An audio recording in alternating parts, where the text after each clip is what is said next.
going on, Archons? Welcome to another edition of game of KeyForge, my KeyForge vlog, as you may say. So I'm sure it's no surprise that today the topic of discussion are going to be the official KeyForge formats that have just been announced. Well, this is a doozy. So far, what we have seen is a very aggressive response to these for various different reasons. And we'll get into them bit by bit. So far, we're seeing a total removal of how KeyForge was before. And we're now seeing these three, Sealed, Archon, and Alliance, come together in a different way. Now, I'm going to get into Alliance because that's the one that has all the people talking about all the things in many different excited fashions. But first, let's go into what we know as sort of the other two that are less controversial, we'll say. First off, we have Archon. Essentially what this is Triad, but from what I can understand is you lose, it's double elimination, so you're out after 2 rounds. And now double elimination is not the greatest thing, because this is kind of like survival in a way. You had 2 decks, because there are people who then will not get to play in the tournament at a certain point because they've lost twice. The good news is there's the second Ember column, which is right here, which is basically our consolation tournaments played alongside the other tournaments. Now in Archon, this is basically a triad of decks. And how it essentially works is, from what I'm understanding, is after players are seeded for the start of each elimination round, they must present their ready decks to their opponent. After presentation, players simultaneously disqualify one of their opponent's deck. The disqualified deck may not be selected by its owner during the following step. Players then simultaneously select a deck from their own remaining ready decks. This is a deck they must play in the match. So exhausted decks, elimination rounds. After the first elimination round, any deck that won the prior round is exhausted, and as a consequence is not ready and cannot be among the ready decks presented to the opponent next round. Consequently, a winning player can only present 2 ready decks for this disqualification during the next elimination round.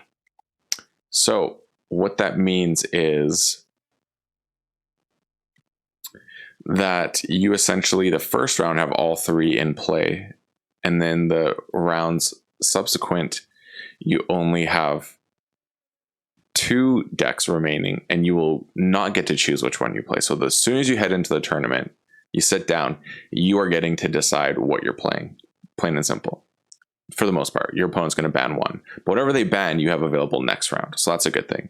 And then you choose one, and I guess you play a normal sort of, I think it's a best of 1. It doesn't state here unless I missed it. Each match consisting of 1 game. So it is kind of like that, except you have a series of decks you're presenting. So this is kind of cool. So it's not going to be as laborious and exhausting as Triad, and it's not like you have to have every deck be able to beat your opponent's deck. You're basically in a situation where you're going to get to choose kind of what's playing one-on-one. So it's just a 1v1, 1 game. Not best of 3, best of 1. So that's cool. And then it's kind of like you're playing all your decks over the rounds unless one consistently is getting banned. Like, it's interesting. It's actually going to create, so I don't think the same deck can be not played. You're actually going to have to play multiple decks throughout the day. So that's really cool. I like it in that sense. This is an interesting way of bringing Archon and getting to utilize numerous decks. So I do like that. The downside is to this is that anyone who does not have an extensive collection is at more of a disadvantage, because you do not have a greater pool to pull 3 great decks from. So that's the thing. Same as normal Triad would be, but there is no Triad. My favorite format, but I think as we get further into KeyForge and people have bought more decks, the barrier to entry for Triad actually becomes a little bit greater. So I actually like this. I think this is an interesting alternative to just a single deck, because you're getting to play numerous decks. So I'm all for Archon. I think it's great. New Sealed. Sealed format challenges each player to make the best deck combination of 2 new sealed KeyForge decks, matching this deck against opponents who have done the same. This is where the controversy starts to begin, because we are now moving away from having to figure out how to play with a deck you just opened, and now you're having the chance to remove an aspect of that deck that is not great. So the point is, you're going to essentially either have a deck that consists of all 3 or a deck that has 2 of one and 1 of the other. Those are the only things that are possible. And you get 30 minutes to create your deck creation. See, that term alone, deck creation, is causing a stir in the community because KeyForge is not meant to be in a deck creation format. So there's a house pod, which is obviously one of the houses within a deck, and you have to, from the 6, choose 3. The cool thing is there's deck calibration in this. So what that means, and this is again double elimination, which seems to be the way they're moving and testing this out. And I imagine there is a reason for this. And this is for, I don't know if this is just for big events or this will be at the store level too. That's what we don't know yet. Then there's deck calibration. Between each round of a sealed tournament, you may actually swap out one of your house pods and add another one. So that is interesting. That I like. And then this follows the same going down to playoff brackets. I'm not really concerned about the OP like breakdown into playoffs. I more want to talk about the formats themselves. So this is kind of interesting to a degree because of the fact that it's allowing to not have a real feels bad deck. Someone has a good deck. You have some player agency with mitigating that. But this is not classic KeyForge. And are we as a community who just spent $1 million collectively to back it okay with this? Because there is an aspect to this that I see makes sense from a business standpoint. And I'll get more into that when we get over to the Alliance. So this is sealed. I think this is actually the more interesting one because it's doing what I think needs to be done to a degree in terms of like you have a deck that's not great and you're figuring a way to make it better. So that is one aspect that I enjoy about this, that sort of ideology behind it, because it's allowing in this moment where you have only this to work with and you don't have a choice to mitigate some of the problems. So that's why this is good. Now on to Alliance, the most controversial. The Alliance format challenges not only players' game skills, but also deck construction strategy by allowing Alliance decks to be created from up to 3 different Archon decks.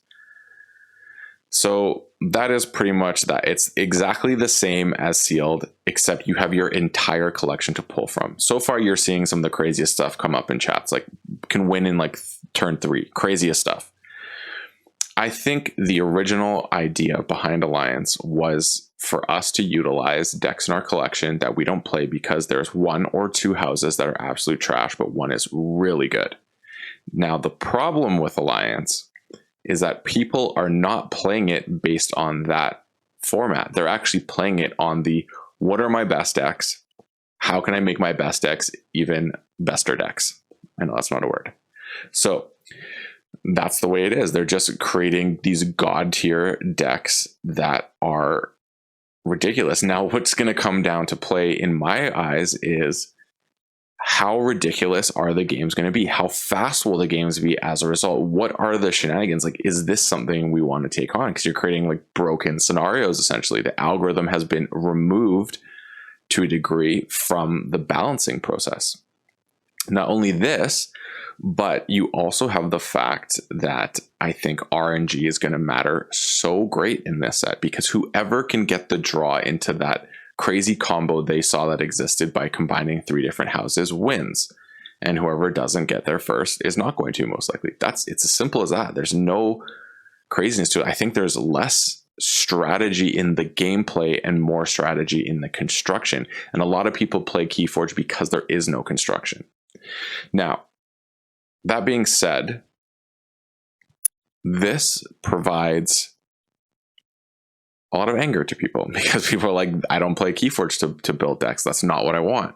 And the truth is, you will see more things come out where people see what the best decks were and look for something very similar in their own decks and put them together. And it'll be so much easier to have a quote unquote net decking scenario, which is not something that exists in KeyForge. And I don't play KeyForge to net deck. I specifically play KeyForge because you cannot net deck, and all the other games I played with net decking I found very boring and didn't want to be a part of. Now let's move on to the thing that can be done from a marketing standpoint, which I referenced before. So with Sealed and Alliance, you're actually now creating a situation where there is a subset of players who never fully got on board to KeyForge because they did not like the fact that they weren't in control of what their deck looked like. Like if there was something bad, they had no control over that not existing. So this, I think, is appealing to that segment. They know what already exists and what people like and what that segment of players looks like. This could strictly be a business decision to try and bring in more players so the community can become greater and larger and works in this interesting way.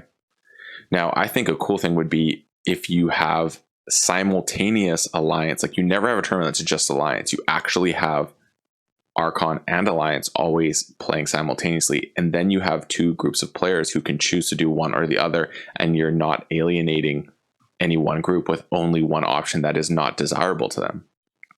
So that's kind of interesting.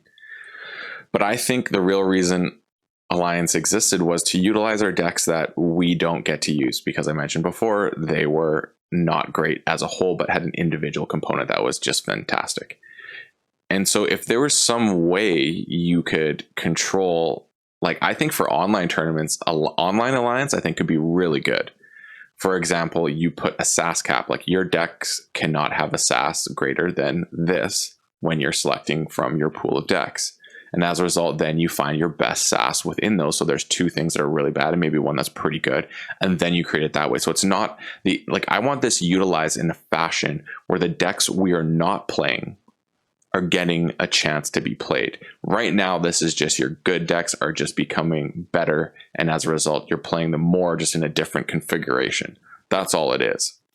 So that's the whole reason why I think Alliance is falling short of maybe what the desired was. Maybe I was wrong. Maybe the desired outcome is to see how crazy the decks can be.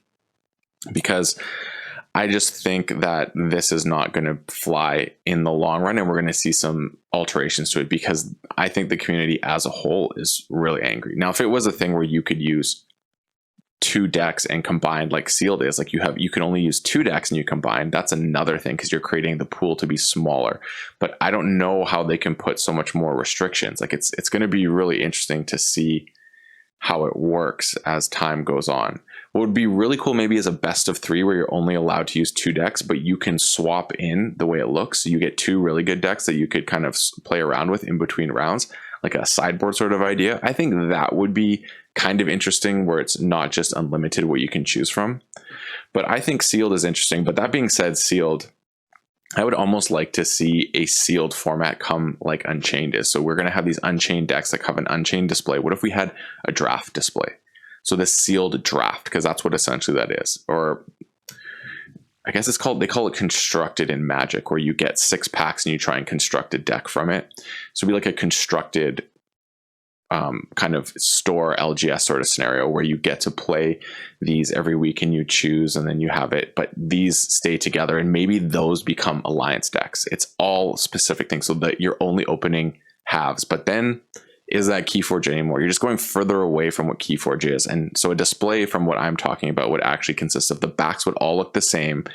They would say maybe KeyForge Alliance on the back and then have the name of like the year or the set that it is. And so that you don't see any houses on the back, and then the name of the half or the house is written on the bottom of the card like we currently have. But what changes is inside the box is actually 36 houses, individual houses, not an individual deck of 3 houses. So each house is individually wrapped and you get 3 of them, or you get 4 or 5, however it wants to be, or 6. And then from those 6, you create your decks. So there's no existing thing to begin with.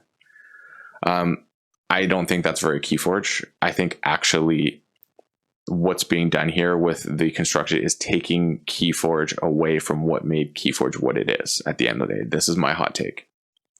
So we're just going to have to see how it actually plays out And does there require some other sort of thing to keep it more KeyForge? So yeah, this is interesting. We're gonna have to see, like, everyone's angry because people don't like change. And I think this could attract another group of players. We'll have to see how that actually pans out. But until then, let's see how it actually plays out. So far, Ghost Galaxy has been great. Same with Christian, about listening to what we have to say for feedback. And I anticipate no difference here. So let me know your takes on my thoughts on this. And as always, folks, may your ember never be stolen and your keys forged promptly. Have a good one.